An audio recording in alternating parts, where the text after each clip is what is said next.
This is the Sigma 16-300mm f3.5-6.7 DC OS from the contemporary series made for Sony APS-C cameras. It's a super universal zoom with a range of 24 to 450 mm when we are talking about the 35mm format. You are practically going from a wide to a super telephoto distance in a sec. It is definitely lens for any kind of photography, for everything. A really impressive zoom range guarantees successful photos of any kind. Noteworthy is the excellent autofocus and the top level stabilization, the newest one, OS 2. The lens is super fast and precise. What's more, you can do a panning at 450mm without any problems. Another thing worth noting is the compactness and lightness of this lens, because it weighs only 650 grams and it is really surprisingly light and small. And what's more, the lens is splash and dust resistant and it's not waterproof. Overall, the build quality looks solid, and as you can see here, we have a quite big zoom ring, and when extended it's gonna double the size, pretty much like this. Then another thing is the focus ring here, and on the other side we have a lock switch that's gonna lock your zoom ring. The minimal focus distance is from 70 centimeters to 105 centimeters, depends on the focal length. I'm very curious how this lens performs in real life, on the street specifically, so I'm gonna be doing a classic POV with my first photo walk with this Sigma 16-300, and we will see how it performs and how it behaves. So yeah, I think this is it. Let's do it. Let's go. Back in town, 5 AM Warsaw, with the Sigma 16-300. This is a perfect timing to get this really cool long distance shots with a nice morning sun. So yeah, I'm heading to the bridge, one of my favorite locations, and yeah, let's see what we can do at 5 AM with the morning sun in the back. Let's do it.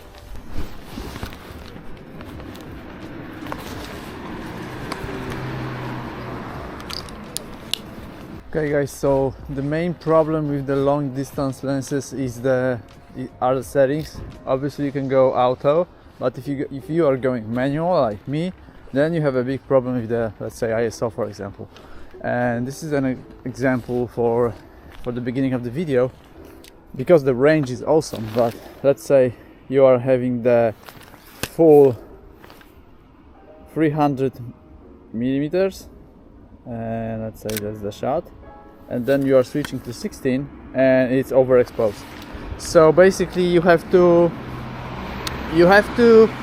customize your buttons to quickly change the ISO, like with the roller or the dial, or yeah, somewhere else, I don't know, and maybe two values. If the conditions are steady, then you can have two values under two different buttons. Maybe that works. Otherwise you have to change it manually and just try to find the common sense. So the 450, the 300 can be slightly underexposed, and the 16 can be overexposed just a bit. Basically, love doing these textures. This is a massive range, by the way, and I'm here to just check this paddle, but without cars, whatever. Let's move on. So that's the only issue I noticed, having this like a super wide range of focal lengths, and this is obvious, right? You can go ISO auto in this case, as mentioned.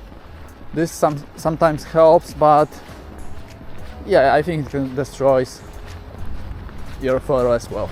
Another thing I wanted to mention is that this setup is really lightweight. So obviously you're gonna have 450, and this lady wasn't even aware what I'm doing. This is 28 to 450 equivalent on a full frame, and that's a massive range. 28 is considered to be slightly wide, and 450 is just like a pro tele lens. and having that in mind, you have a really nice lightweight thing. And this ring is very tight, very stiff, so that's a good thing. I know the lens is new, it's a brand new thing, but still having this like a tightness here, I assure you that it's not gonna change its value during, you know, like for a walk or whatever.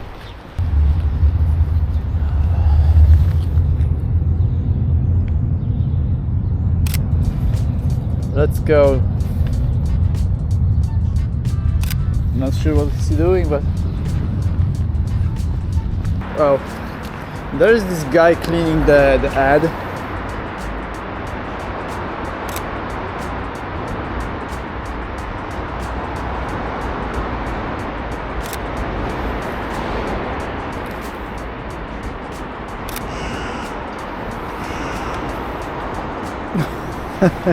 That's a difference.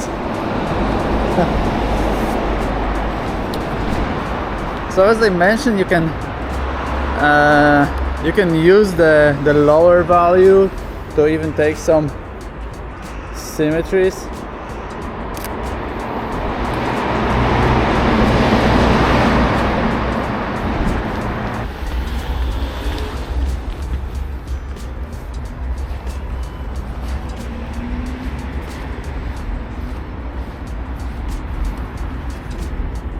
Let me test the 450. Yo, it's massive. At 6.7, I'm still getting pretty good results in terms of depth because of the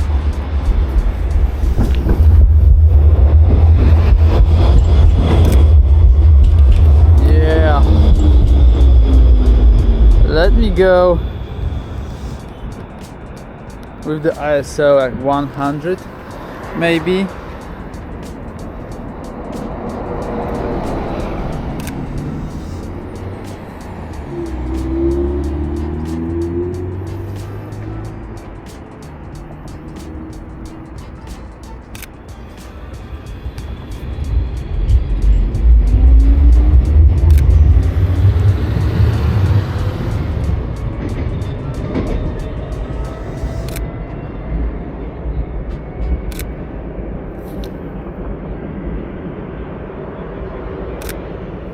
Yeah, that's gold. Oh, and there is one more coming. I'm gonna cover myself with this pole.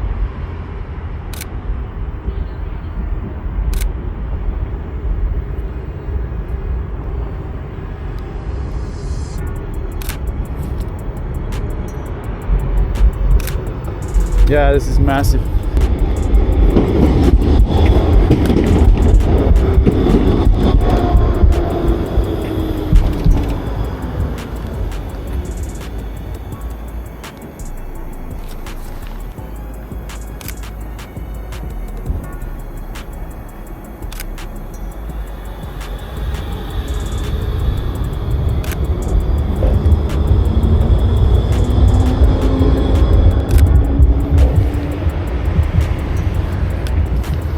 Yeah, morning sun.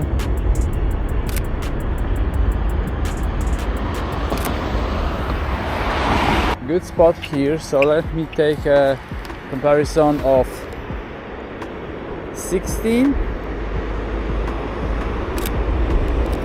and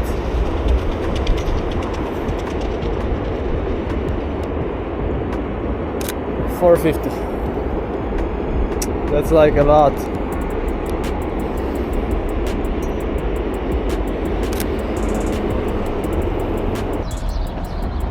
Okay guys, one more perspective on the bridge. Here we have a pretty cool spot with all these vents on the roof. So maybe let's go with 1/800 for the 16. Maybe we can go horizontal as well. As you can see, the distance is like, you can see something but you don't know what it is. And then And just one more for the sake of having a good framing, actually. Yeah, that's a nice comparison, to be honest.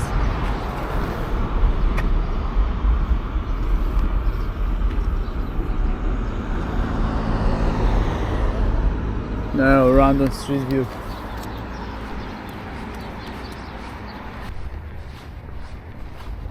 We have a bird. Where is it?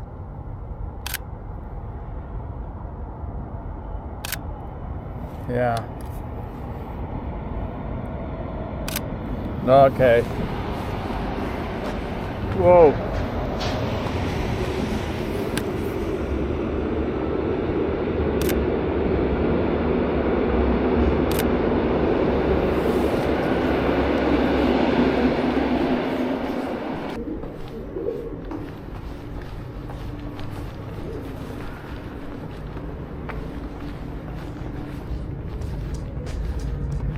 Holy shit, this looks like a abandoned place, but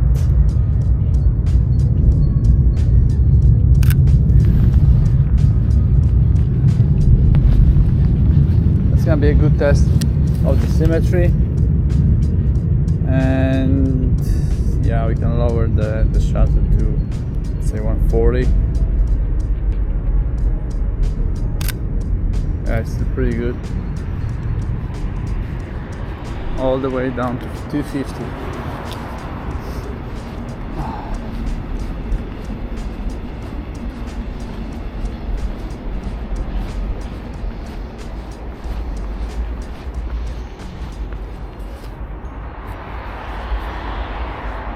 We have a really cool reflection, and yeah, very, I would say, artsy. Okay guys, this was a quick test of the Sigma A60 to 300 f3.5-6.7 for the Sony APS-C cameras, and as you can see, the 5 AM shooting wasn't like ideal. It was a really bright sun coming really fast. It's that time of the year when spring is coming, and it's really hard to like fit in the right timing, especially when the sky is so bright. So what I can say about this lens, really solid piece of gear, and you definitely want to play with this. 16 to 300, which is 28 to 450, is a massive and impressive range. Lightweight, really great combo with any APS-C camera, so whatever you have, it's gonna be a perfect fit. Really well balanced and fast, accurate. What else do you need? So yeah, I think this is it guys. Thanks for watching, and I see you in the next one.